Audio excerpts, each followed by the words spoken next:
कभी कभी आप देखते होंगे कि आपका कुछ चीजों के प्रति बहुत ज्यादा रुझान होता है। किसी चीज को पढ़ना, सीखना नेचुरली आपको आ जाता है।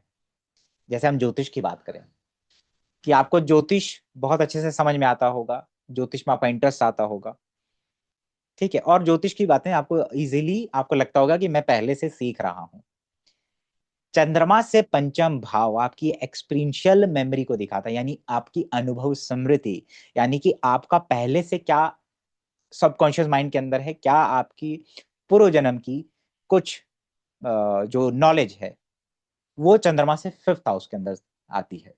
तो इसीलिए जितने भी एस्ट्रोलॉजर हैं, बड़े एस्ट्रोलॉजर हैं, या जिनको भी ज्योतिष में बहुत ज्यादा रुचि आ जाती है और ऐसे लगता है कि मैं ये विद्या पहले से सीख रहा हूं, आप देखिए कि चंद्रमा से पंचम भाव में उनका जन्म कुंडली के अंदर, जन्म कुंडली के अंदर चंद्रमा से पंचम भाव के अंदर कहीं ना कहीं या तो स्कॉर्पियो आएगा, अष्टम भाव आएगा, या 11वां भाव आएगा, या एक्वेरियस आएगा, या चंद्रमा से पंचम भाव का स्वामी इन दो भावों के अंदर या इन दो राशियों में बैठा होगा। जैसे डॉक्टर बीवी रमन जो एक ज्योतिषी हुए हैं, बहुत अच्छे जोशी हैं, उनका चंद्रमा से पंचम भाव में अष्टम भाव पड़ता है।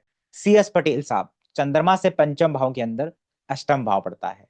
और भी बहुत सारे एस्ट्रोलॉजर हैं जिनका चंद्रमा से पंचम भाव में या तो एक्वेरियस पड़ता है, या 11वां भाव पड़ेगा, या स्कॉर्पियो पड़ेगा, या अष्टम भाव पड़ेगा। क्योंकि ये राशियां और ये भाव खोज वाली चीजों के अंदर लेके जाते हैं, गूढ़ चीजों की तरफ आपको इंटरेस्ट आता है। आपको लगता है कि गूढ़ चीजें आपको अट्रैक्ट करती हैं, आपको वो लगता है कि आप पहले से सीख रहे हैं। तो चंद्रमा से पंचम भाव आपके चित्त की एक मेमोरी है, आपका हैप्पीनेस है, आपका जॉय है, आपको खुशी होती है जब वो चीजें आप सीखते हैं। इसलिए बहुत सारे लोग जिनको हम चाइल्ड प्रोडिजी भी कह देते हैं, जिनको हम जीनियस भी कह देते हैं, चंद्रमा से पंचम भाव बहुत उनके लिए जरूरी हो जाता है। तो मेरा एक वीडियो चंद्रमा से पंचम भाव के ऊपर बहुत जल्द आने वाला है। तब तक के लिए प्रणाम।